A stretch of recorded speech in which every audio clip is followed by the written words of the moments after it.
بسم اللہ الرحمن الرحیم۔ السلام علیکم ورحمۃ اللہ وبرکاتہ۔ نماز فجر کے بعد ایک نہایت مؤثر عمل ہے جو نہ صرف رزق میں وسعت کا ذریعہ بن سکتا ہے بلکہ آپ کی کئی مشکلات کو بھی حل کر سکتا ہے۔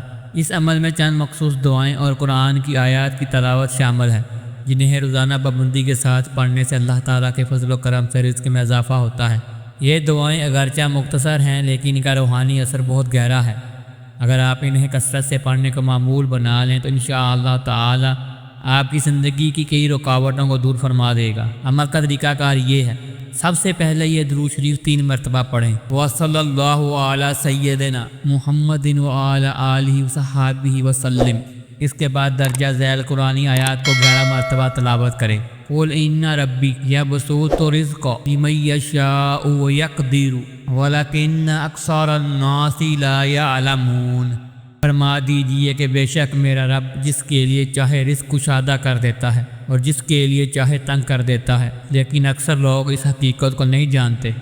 عمل کا اثر اس طرح ہوگا کہ جو شخص ہر نماز کے بعد ان آیت مبارکہ کو 11 مرتبہ تلاوت کرے، اللہ تعالیٰ اس کے کاموں کو آسان فرماتا ہے۔ اگر آپ اس طرح کی انفارمیٹیو ویڈیوز چاہتے ہیں تو ہمارے چینل کو سبسکرائب کر لیجئے۔ اگر ویڈیو پسند آئے تو ویڈیو کو لائک اور دوستوں کے ساتھ شیئر کیجئے گا۔